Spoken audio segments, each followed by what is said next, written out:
Lord, show us that Father, and it will satisfy us. Ebe Filipo ni wamulomari mugasia nukwokese papa ifeshina kuyikusa. The antennas were not yet fixed right. Aria weneo ngakaeri yokashiri kuterera bolaiti. Neti wakeru kukorakora. They no longer, they are not understanding it. Ari balukushitegera ta. Jesus is not going to tell them directly that I'm Christ. Yesu anababolera ari mbulambala mbari sanye Kristo. That is not the nature of God. Yo ilini yesamba yawelete. Never. Ashaho batakaho sheriat. That's why Brother Branham never told the people directly that I am that prophet.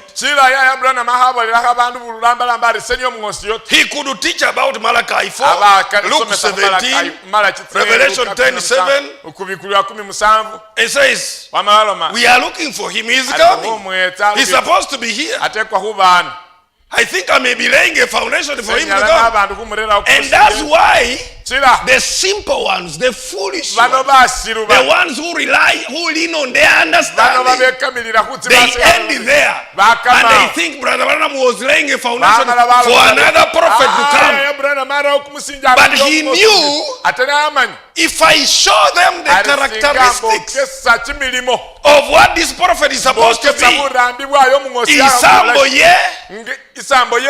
they should be able to know who he is by the character. And I'm not going to tell them that I am the one.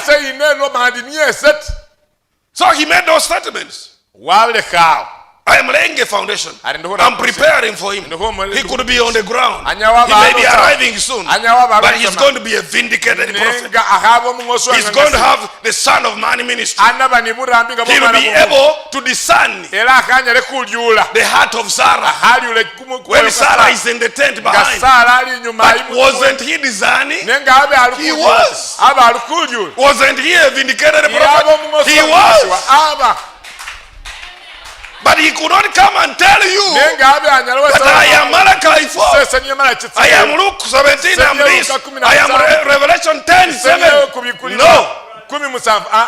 Katikamba tu sawa mwe. Let me bring you to your position now. That it's not our business. Although we have mistakenly done it, to keep moving around and telling people, I am the bride of Christ. I am the message believer. And someone can rightly ask here a question. What is the message? Can you tell me what is the message? I'm a message believer. So what? You are not supposed to tell people even you are the message believer. That's why when I was preaching on the radio, all those years, I never mentioned William Branham. And I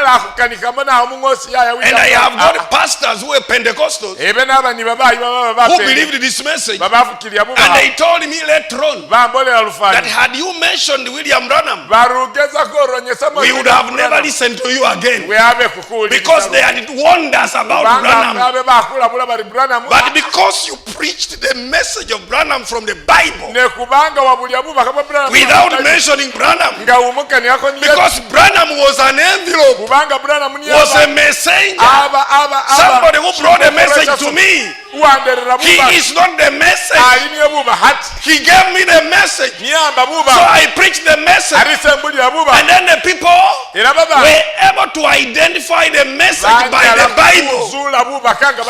Bible, and they believe this is the truth, because the man is taking us to the Bible. How are we going to argue with the Bible? Let me tell you this. That's why you don't hear me quoting on funerals. That's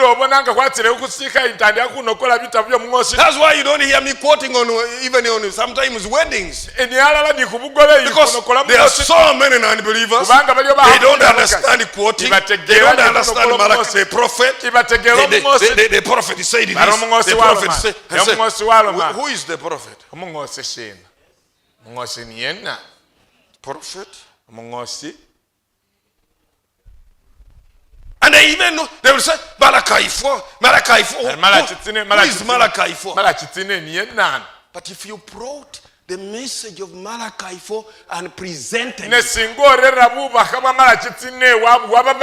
and not only in preaching, because in the final stage of this ministry,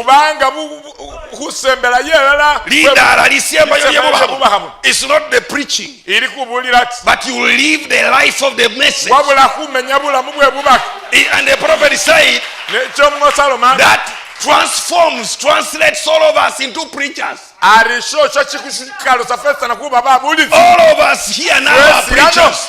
Whether you are a woman, a girl, a man, all of us are now preachers. Not because we stand on the pulpit, but you preach your sermon in your life.